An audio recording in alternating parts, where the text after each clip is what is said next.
Bem, meus irmãos, queridos alunos aí do Projeto ETA, vamos para mais uma aula para desenvolvermos o assunto sobre a pregação reformada, ou a introdução à pregação reformada. E nas aulas passadas, na verdade, nas aulas anteriores, nós aprendemos que a transmissão da palavra de Deus, ela acompanhou um desenvolvimento, certo, que seguiu a revelação, a progressividade da revelação.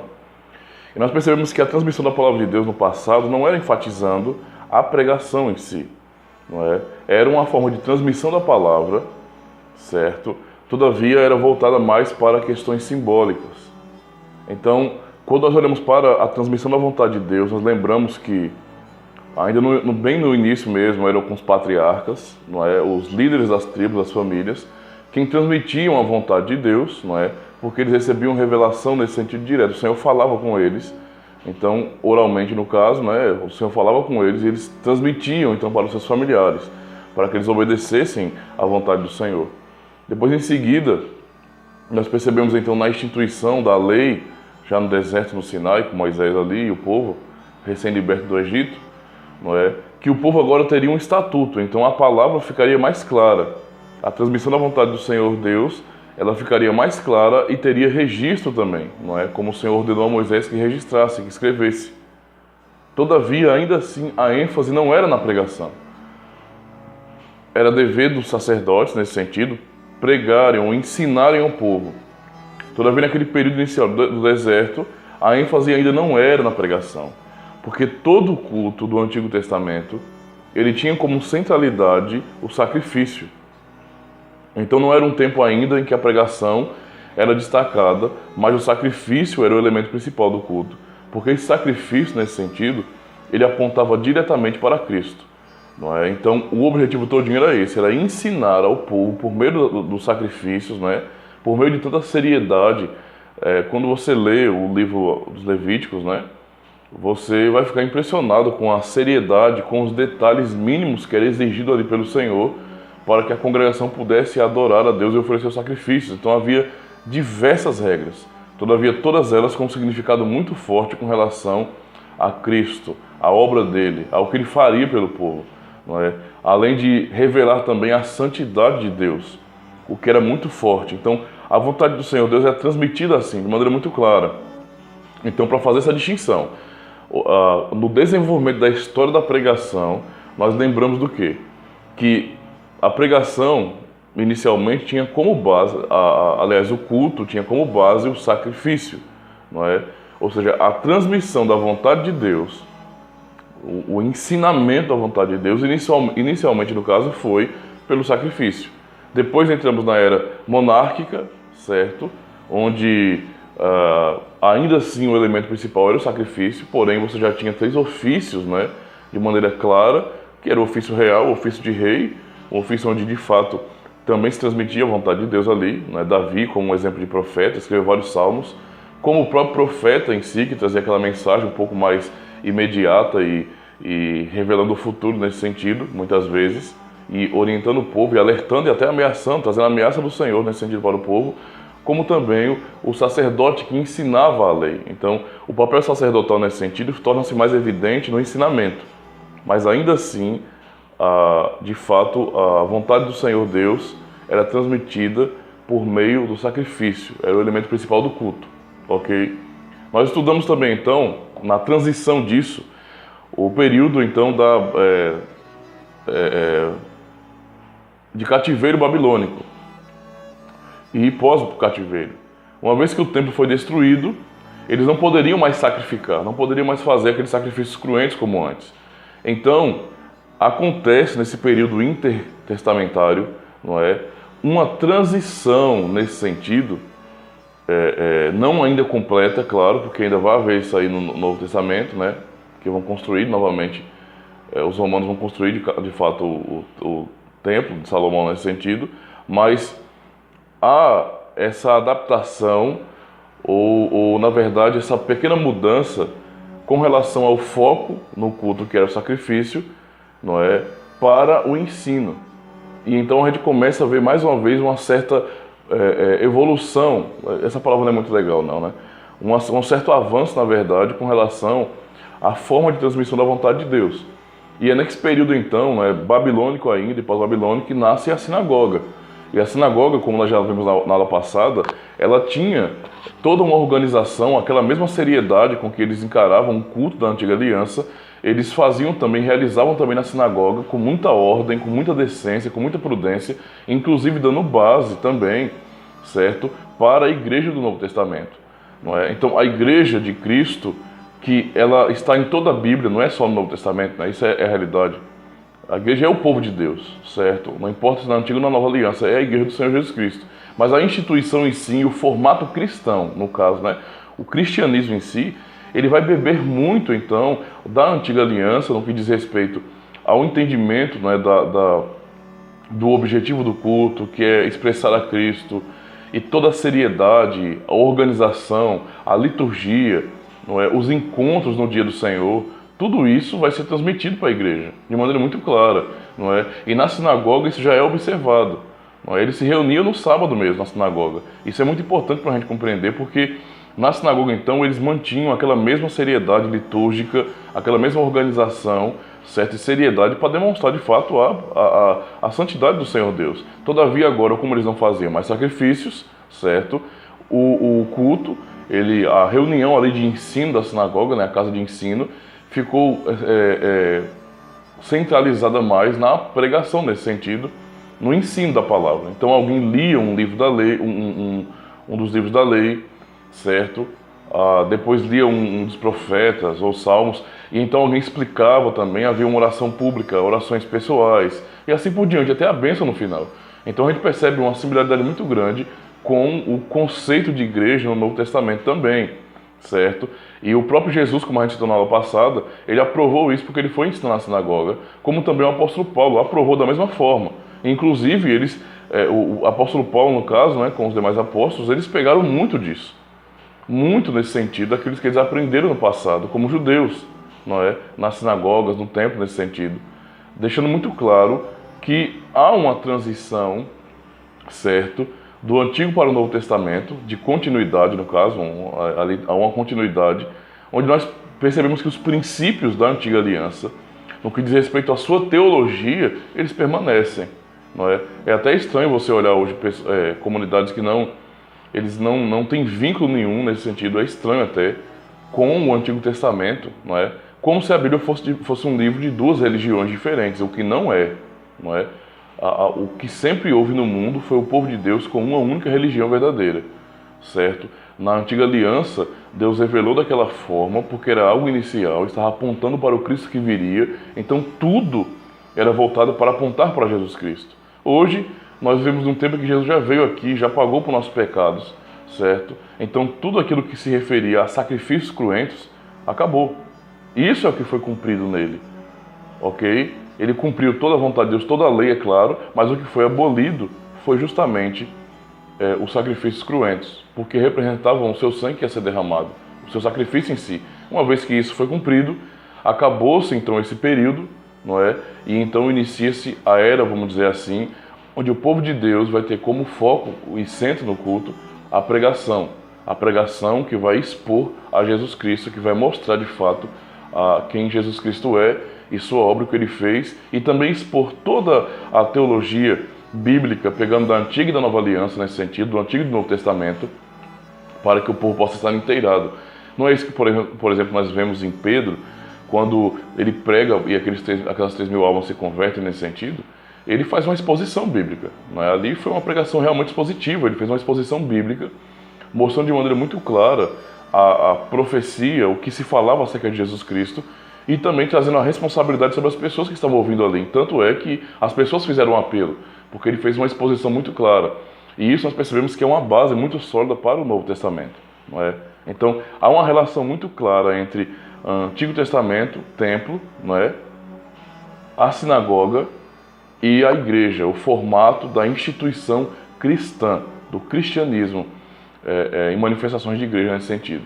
Então há essa similaridade muito grande. Algumas coisas ficam um pouco diferentes, mas por uma questão cultural também, certo? E também quando não há mais necessidade de trazer aquilo do Antigo Testamento para o Novo. Mas quando se fala de teologia, a teologia é exatamente a mesma. ela só se torna mais clara, entende? Mas ambas se completam, não é? Então a Bíblia não é um livro de duas religiões, é um livro de uma religião só. Quando você olha para a Antiga Aliança, não olhe, não é, de maneira dicotômica para a Bíblia, de maneira dualista. Não imagine que aquilo do Antigo Testamento não tem nada a ver com você.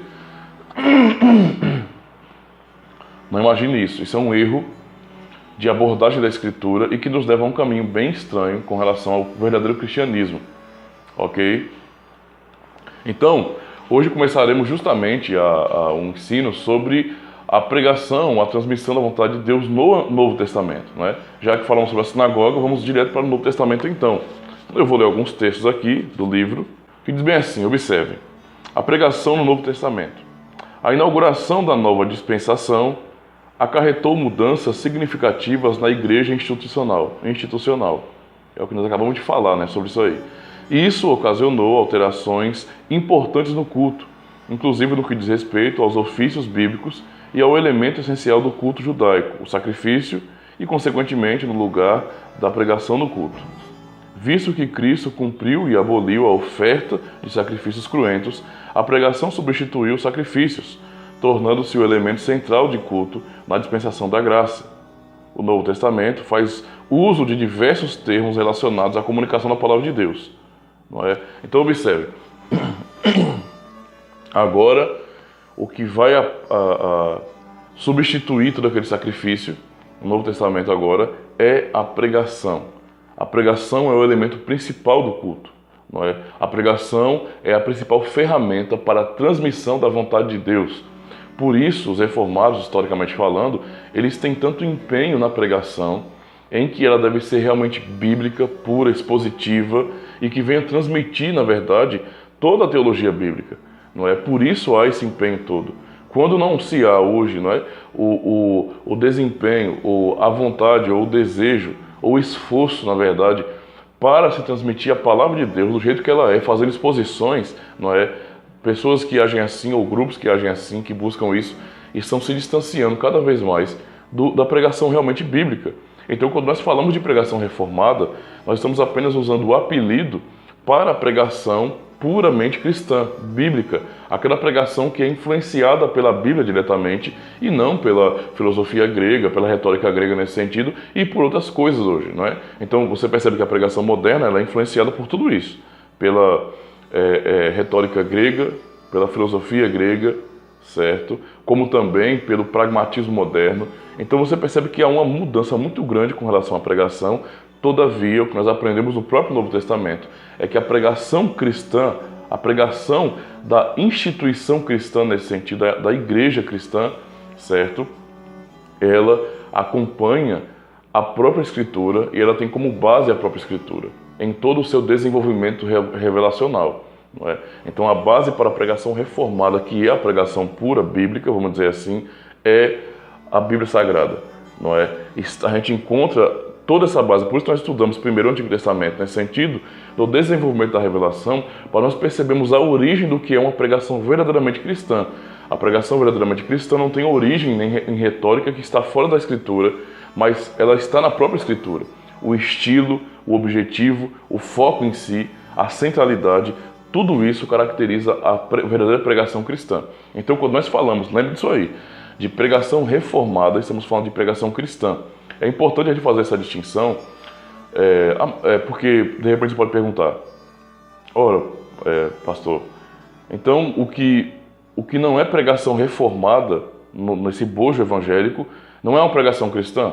De certa forma, sim, essa afirmação é correta, é certa, não é? Porque se a pregação reformada, bem como a igreja reformada, é um apelido para a igreja de Cristo, é um apelido histórico, né? Foi o apelido que ganhamos na história.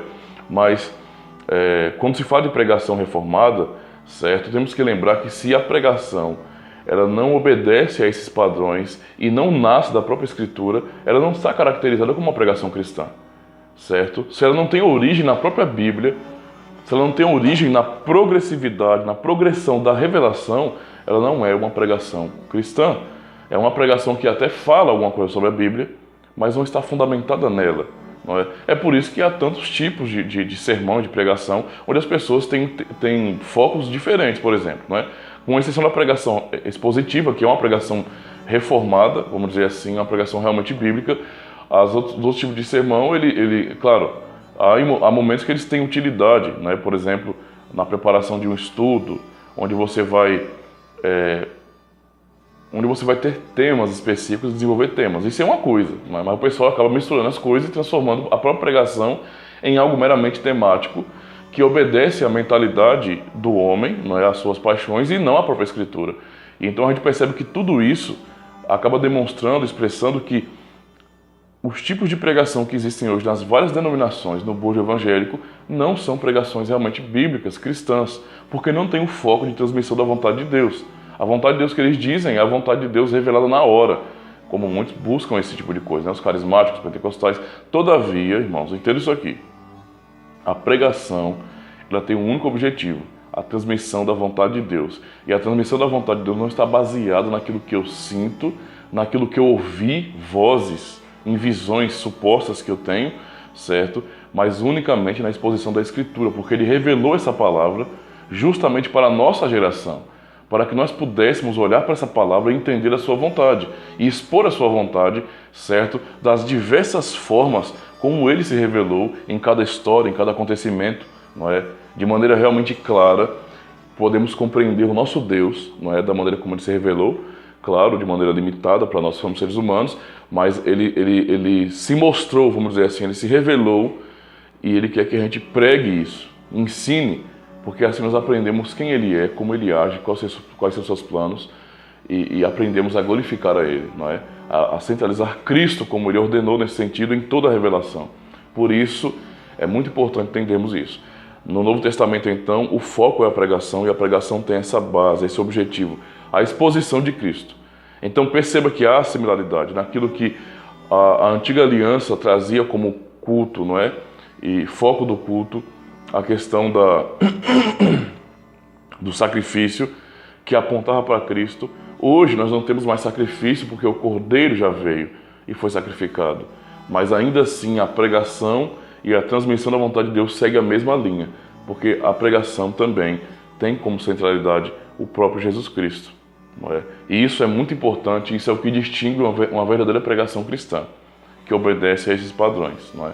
Você vai perceber por meio dessas aulas e outros materiais que você pode adquirir, por exemplo, como, mais uma vez, né, se esforça para comprar o material do Paulo Anglada para você estudar, que quando você observar bem o que é a pregação reformada, entender todo esse objetivo e comparar com outros grupos, você vai perceber que há uma diferença muito grande. Não é de objetivo, não é de seriedade. E isso realmente acaba definindo quem é e quem não é. Infelizmente a gente tem que falar nesses termos, né? Porque estamos vendo um tempo de muita confusão mesmo. O pastor Paulo Anglada ainda faz e aí você vai comprar o livro, se você estiver interessado nisso aí, você vai ter que comprar o livro. Porque o pastor Paulo Anglada vai fazer uma exposição com os textos bíblicos para demonstrar de maneira muito clara, não é, a usualidade da pregação no Novo Testamento. Então, ele vai apresentar muitos versículos bíblicos aqui e vai expô-los de fato, certo? É um trabalho bastante técnico dele aqui, que eu acho interessante, mas é extenso. Eu quero que você se esforce para comprar o livro, para que você leia, não é? E de repente, nessas leituras, você pode perguntar, questionar alguma coisa, e eu estarei disponível a estar ajudando você a entender, certo? Uma coisa importante também para lembrar, meus irmãos, é que com esse foco na pregação, na transmissão pública, vamos dizer assim, do Evangelho, da vontade de Deus, há uma ênfase também agora, né, um destaque nesse sentido, nos ofícios, né, e principalmente quando se fala de pregação dos ministros da palavra, o que nós costumamos chamar de pastor, não é? É o nome que nós damos, porque a Bíblia chama assim também, que pastoreia um rebanho. Mas aquele pastor, aquele presbítero, não é? Aqueles que se afadigam no ensino, que se esforçam no ensino, na palavra, eles têm um destaque nesse sentido, porque eles são os ministros da palavra, eles têm aquela função, não é? Bastante voltada para a pregação, para a exposição da Escritura. E isso está restrito aos ministros da palavra. Então, nesse sentido, não são todas as pessoas que devem pregar. A pregação está restrita ao ministro da palavra. Perceba, a pregação de púlpito, a pregação na igreja, a pregação pública é restrita ao ministro da palavra. A pregação pessoal, evangelística, cabe a qualquer membro. Todo membro deve estar pronto a testemunhar de Jesus Cristo, a testemunhar da sua fé, a responder, não é, explicando a sua fé. Todavia, os membros não podem, nesse sentido, baseado no que os próprios ofícios do Novo Testamento nos apresentam e no foco da pregação, pregarem. Entendeu? Nesse bojo, então, aliás, nessa situação, deve ser excluído. E eu queria que você entendesse isso. Não é? Irmãos que não têm... Quem não é pastor de verdade não deve pregar. Entendeu? Eu sei que a gente está vendo um tempo onde as pessoas acham interessante da oportunidade. Eu fui criado também em um contexto cristão desse jeito, onde recebemos oportunidade. Não é? Eu recebi muitas oportunidades quando eu era jovem. Todavia, isso é, na verdade, jogar fora toda a seriedade do ofício. Esse ofício pastoral, não é? Esse ministério pastoral, do ministro da palavra, nesse sentido, como é ministro da palavra, é função dele transmitir isso aí. Ele não pode transferir isso aí para outro.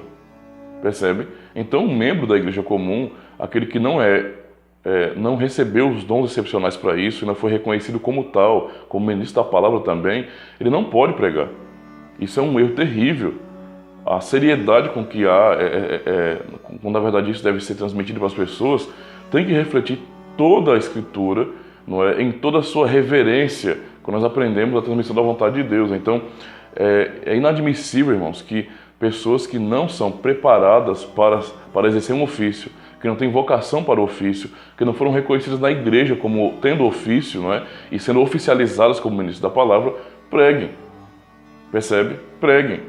De repente, claro, um presbítero que tem dons excepcionais, pode acontecer ele pregar. Eu vou citar uma prática das igrejas reformadas, você pode achar estranho, mas quando de repente acontece uma situação de força maior e o pastor, o ministro da palavra no caso, ele não pode estar presente no culto, de repente por causa de um concílio, alguma coisa, eu acho difícil também acontecer isso no domingo, mas que a gente tem esse zelo pelo dia do Senhor, mas ele tem que se ausentar nesse sentido. Ele pode com isso, na verdade ele pode preparar o sermão e entregar um presbítero, não é? Ou de repente algum irmão também que tenha dons excepcionais no sentido da fala, ele consegue se expressar bem. E o pastor então prepara o sermão para que esse irmão transmita esse sermão para a igreja. Percebe? Ainda assim, a responsabilidade está sobre o ministro da palavra, sobre o pastor. Porque a pessoa que estará no culto, ela não estará pregando o que ela pensa, ela não estará pregando, o sermão não é dela. Percebe? O sermão é do pastor.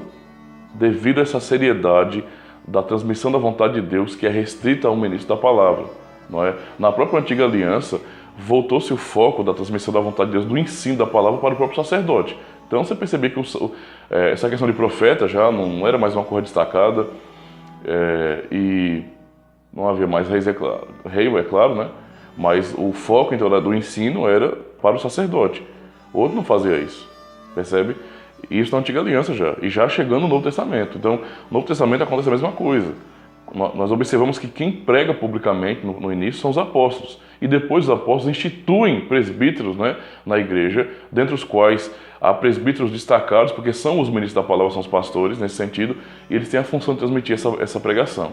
Todo cristão, então, prega lá fora, ensina lá fora, mas de púlpito, na igreja, na reunião, no momento do culto realmente, do encontro pactual, vamos dizer assim, é o ministro da palavra que tem essa função. Se ele por acaso não puder fazer isso por algum impedimento, mas ele deixou o seu sermão para que outro irmão, um presbítero de repente, transmita o sermão dele ou de outro pastor nesse sentido, que de fato seja um pastor reformado cristão realmente. Entende a situação? Não, uma pessoa que não tem esses dons, que não foi reconhecida, que não foi preparada para isso, que não é um ministro da palavra, não pode pregar, certo? Aquilo que pensa. Porque um ministro da palavra, dentro das igrejas reformadas, ele é muito bem preparado para isso. Não é uma coisa aleatória, solta, que qualquer pessoa faz. Percebe por que é assim? Não é? Então, tudo isso demonstra a seriedade, não é, da transmissão da vontade de Deus, que deve ser feita de fato por aquela pessoa que foi escolhida pelo Senhor, que tem a vocação para isso, para transmitir essa vontade. Tudo porque a pregação, irmãos, é algo sério demais. Nós não podemos brincar com isso, não podemos entender a pregação e o seu papel na igreja como as pessoas têm buscado entender hoje. não é? E banalizado a pregação. Qualquer pessoa prega hoje, irmãos. Qualquer pessoa prega hoje, pessoa sem preparo, sem discernimento, sem conhecimento teológico profundo, sem entender, sem ter feito uma reflexão realmente profunda sobre a igreja em si, né? Sobre a fé. Isso é muito importante para entendermos a seriedade. Então perceba que na igreja, aquela mesma reverência que havia na antiga aliança, ela deve prevalecer. Não é? Por isso a igreja não pode ser algo aleatório, sem ordem, sem organização, mas deve de fato seguir padrões bíblicos. Não é? Para quem não sabe, as igrejas reformadas, elas desde o século XVI, né, que foi a igreja que separou da igreja católica, que foi a igreja reformada. Não é? Lutero, no caso dos luteranos, e os reformados, né, com Zwingli, Calvino e tantos outros. Eles têm, nós temos no caso, né, fazendo parte também disso aí, um princípio regulador de culto. O princípio regulador de culto, né, está baseado na doutrina do sola escritura. Então a escritura é que tem os princípios para regular nossa vida e o culto público também. Então é muito importante nós observarmos essas questões para entendermos que a seriedade, o temor, a santidade de Deus deve permanecer também na igreja, certo? Qualquer grupo que não valorize isso, que não entenda o papel da pregação, da transmissão da vontade de Deus, não entendeu ainda o que é de fato a verdadeira fé, o cristianismo. Não é? Isso é muito triste, porque a gente sabe que é assim na maioria dos grupos. Resumo do ensino do Novo Testamento sobre a pregação. Uma análise de cada uma das passagens, não é, em que a pregação é empregada, a palavra pregação é empregada no Novo Testamento, nos permite chegar às seguintes conclusões importantes quanto ao ensino bíblico sobre a pregação. Vamos a elas, né? Pregação no Novo Testamento pressupõe comissão. Trata-se de uma função exclusiva de homens especialmente comissionados para a tarefa. E como pregarão se não forem enviados? Apenas Cristo ou alguém comissionado por Deus com este propósito tem autoridade divina para se apresentar publicamente como arauto de Deus e proclamar em nome dele a sua palavra. Nos evangelhos, apenas João Batista, o último profeta da antiga aliança, Jesus e os apóstolos, comissionados por Jesus, são apresentados como sujeitos legítimos da pregação. Então, observe que no Novo Testamento é claro, é óbvio, não é? Que para a pregação, a tarefa da pregação, não é? Ele usa a questão da comissão aqui, né? Da grande comissão, porque aqueles que vão nesse sentido para pregar o Evangelho, eles são comissionados por Deus, não é? Há de fato um chamado para essas pessoas específico, não é? A Deus dá vocação para essa pessoa, vocaciona essa pessoa para tal tarefa, já deixando claro que não é para qualquer pessoa fazer isso, entende? Do mesmo jeito que nem todos são missionários transculturais, mas todo cristão é um missionário, né? E se não for, é um impostor. Todo cristão é um missionário, mas nem todos são missionários transculturais, não é? Que vão estar passando de nação em nação, vão mudar para outra cultura e aprender outra cultura e aquela coisa todinha. Nem todos são chamados para isso, irmãos. Isso é claro.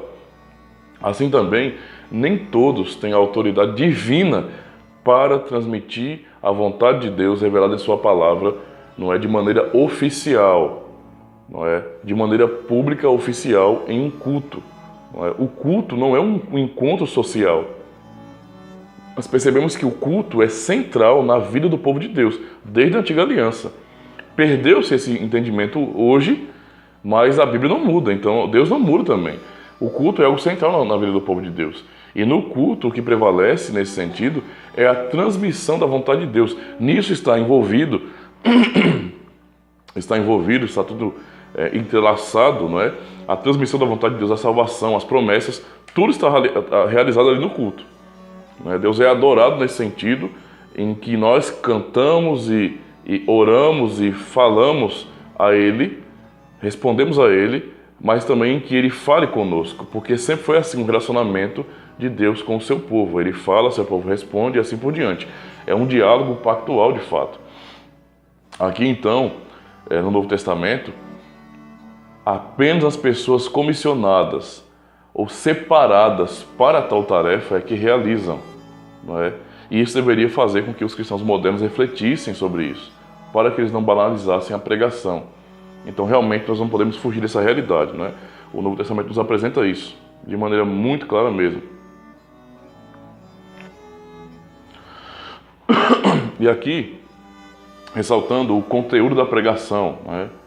Aqui diz o Dr. Paulo Anglada, o conteúdo da pregação do Novo Testamento é a palavra de Deus, cuja essência é Cristo. Então, ponto central, não é? Qual é o conteúdo da pregação do Novo Testamento? É a palavra de Deus, não é? Esse é o foco, a transmissão da palavra de Deus, cuja essência é Cristo. Toda a Escritura está apresentando Cristo, Deus, o Pai, está apresentando Cristo, o Espírito Santo está apresentando Cristo, então centraliza-se na pessoa dele.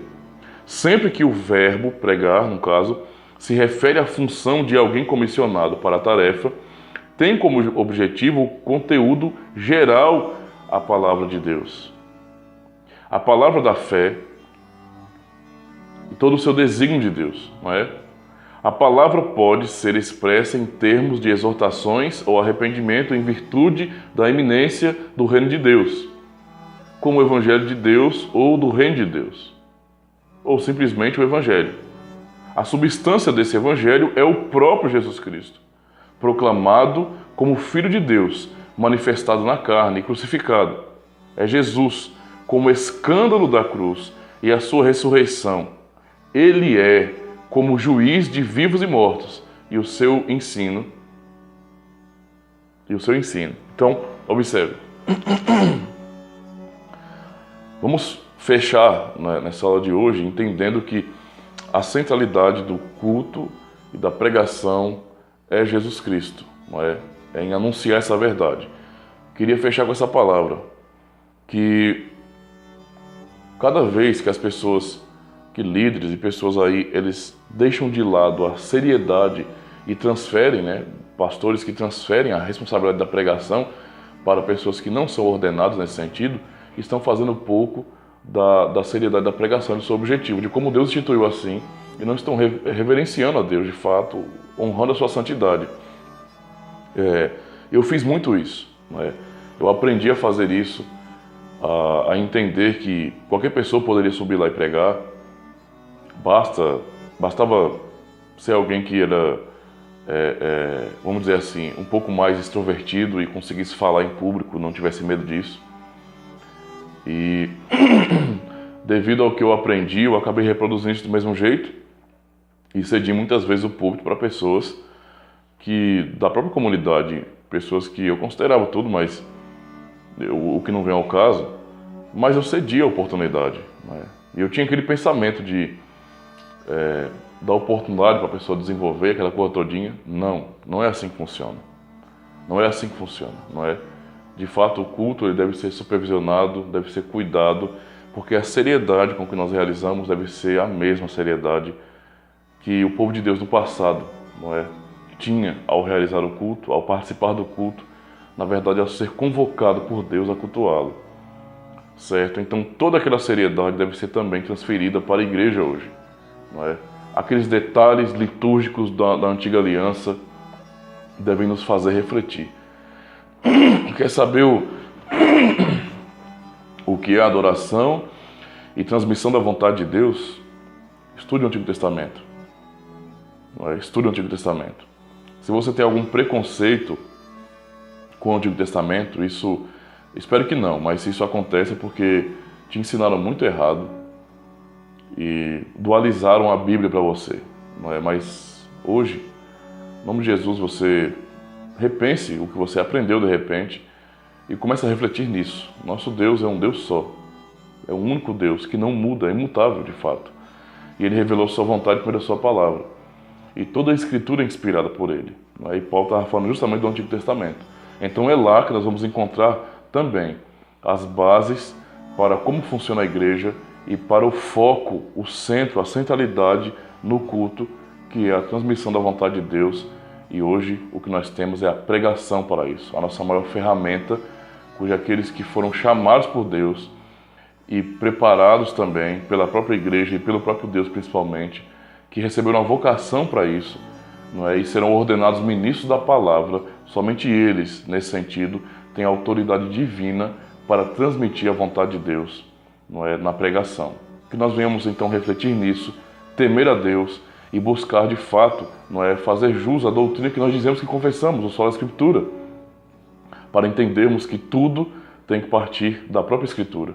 Não é? É o que nos separa, é o que deve separar o verdadeiro cristão dos outros grupos cristãos, vamos dizer assim, na cristandade geral. É justamente o entendimento dessa doutrina. Não é? Compreender que tudo provém da palavra de Deus, que Deus realmente orienta e regula a vida do seu povo e da forma com que ele deve ser adorado, porque ele que define isso, não somos nós, certo? E qual é o foco da igreja? É ele que define, não somos nós, para que nós venhamos então, de fato, glorificá-lo e crescemos e sermos edificados a cada dia mais pela pregação da palavra, certo? Haverá ainda uma outra aula sobre o Novo Testamento, ok? E depois vamos marcar essa aula ao vivo, né? Uma transmissão ao vivo pelo Facebook, tá certo? Deus abençoe. Essa foi mais uma aula do Projeto ETA.